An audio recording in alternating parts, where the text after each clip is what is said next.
Cette première course, elles effectuent leur volte. Et c'est parti pour ce prix de Coutances avec un bon départ pour Aube de la Noémie qui est partie isolée en dehors avec également Azionakash, la favorite qui est bien partie et qui est quant à elle au centre devant le 6 Alpine du Fruitier, Ami à la Bruyère qui vient à la corde, le 4 au galop. Aube de la Noémie, elle perd beaucoup de terrain et Algat Forgan, le numéro 8, accélère complètement en dehors avec le 3 également, Artemis du Faucon, toutes les deux qui tentent de venir à la hauteur de la favorite Azionakash qui est au centre et à la corde le 10 Ami à la Bruyère qui précède quant à elle également Alpine du Fruitier. Une faute d'Alpine du Fruitier qui perd pas mal de terrain et Azionakash, Algat Forgan bataille pour l'instant en tête et sont suivis par le numéro 10 Ami à la Bruyère. Part également en 5e position le 7 Arbella de Loup qui vient à la corde avec à ses côtés le 3 Artemis du Faucon.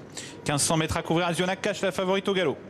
Azionakash qui disparaît sur une énorme faute et qui ne peut être remise par Florian Priou. Elle est au galop et va certainement être disqualifiée. Le 4 a été disqualifié tout à l'heure, Aube de la Noémie. Le 6 également, Alpine du Fruitier disqualifié à l'instant même. Donc la favorite, le 2 Azionakash également éliminé.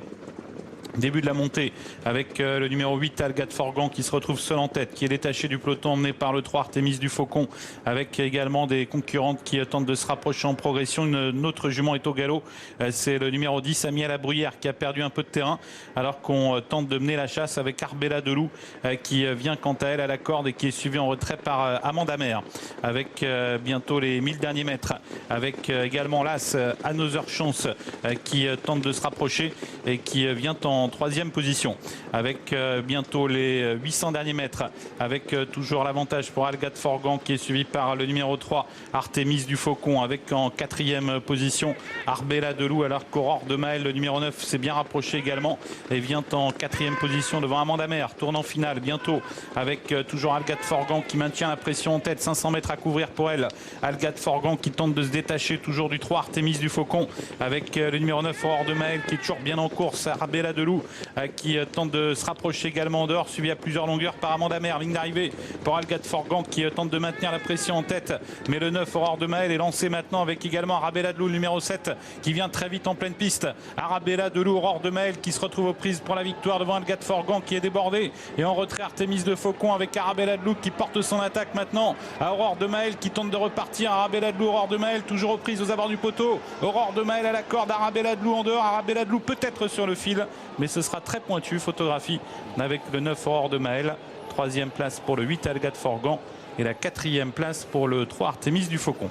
Ouais, je ne sais pas si c'est pas fait pour la corde. J'ai eu l'impression qu'Alexandra Brivard avec Arabella de Loup avait pris l'avantage. C'est peut-être l'extérieur. Ah oui, c'est l'extérieur.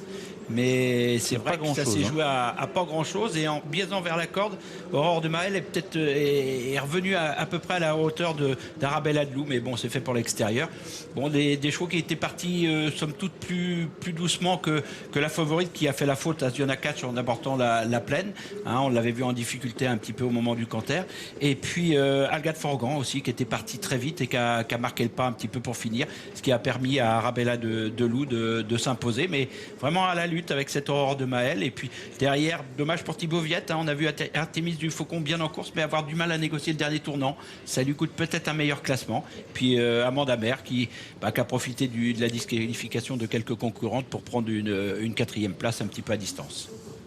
Voilà, on s'attarde un peu sur le 9 Aurore de Maël, hein, n'y voyez pas forcément un signe qui pourrait laisser sous-entendre que c'est elle qui a gagné cette course car la photographie est pointue, mais on a tout de même l'impression que c'est l'extérieur. Arabella de Loup sur l'image qu'on a eue après, qui serait venu s'imposer. On voit les 500 derniers mètres, Jean-François, oui, avec Algat Forgan qui tente de réaccélérer mais qui a un petit peu de mal. Un petit peu de mal, qui part un petit peu à droite, qui est un petit peu fatigué, donc a un petit peu de mal. Et puis regardez Thibaut Viette, elle arrive presque dans le dos d'Algat Forgan et puis sa jument se casse un petit peu, met le bout du nez un petit peu à droite et là elle perd des longueurs précieuses et on sent qu'à l'extérieur ça vient très très bien avec Aurore de Maël et Arabella de Loup et la lutte s'engage.